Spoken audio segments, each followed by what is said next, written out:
What's up, guys? SirAllAboutMusic here, bringing you another album review in my Smashing Pumpkins discography. And today we're going to be talking about this, the Smashing Pumpkins' third album, double album, Mellon Collie and the Infinite Sadness.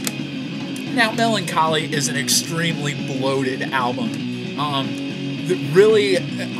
Honestly, there's a lot of songs on here that are shit. They're just shit songs. And most of them, no, all of them, are on the back half of the second disc. The first disc of Mellon Collie is in my opinion, is the most solid recording that the Pumpkins have ever done. Just the most solid, cohesive recording they've ever done.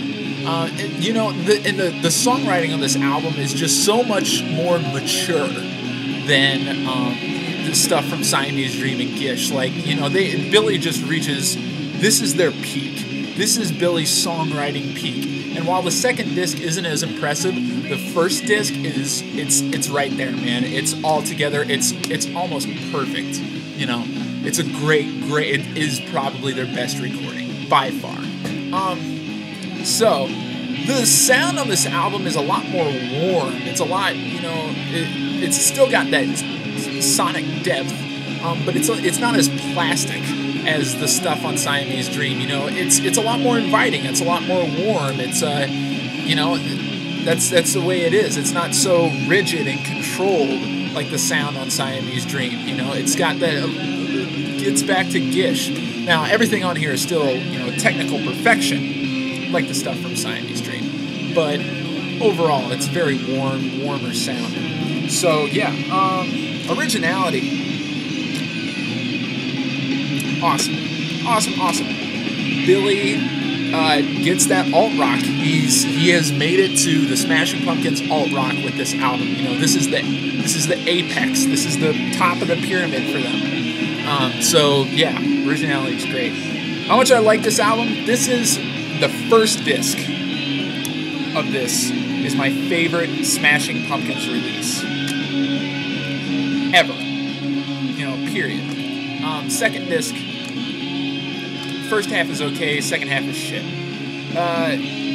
So yeah, that's how I feel about that. Production, like I said, it's a lot more warm. The sound's more warm. It's more inviting. It's not as plastic and rigid as the stuff on Siamese Dream. But you know, on some of these songs, Jimmy Chamberlain is pushed back, and that bothers me because Jimmy does some great drumming on this album. I mean, just some absolute fantastic drumming on this album, especially the way he works with the snare.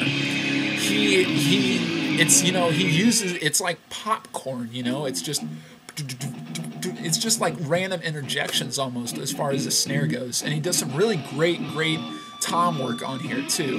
And in the mix in some of these songs, he's pushed like way back. You can hardly hear what's going on, you know. It's like you miss out on all these great fills because he's used more as like a tempo keeper for the rest of the band, and that's really disappointing.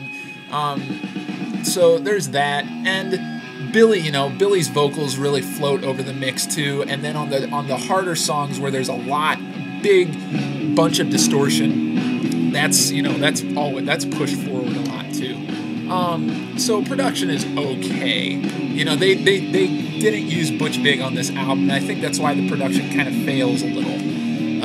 The first disc's flow is really good. It's not as good as the flow on Siamese Dream, but it is really good.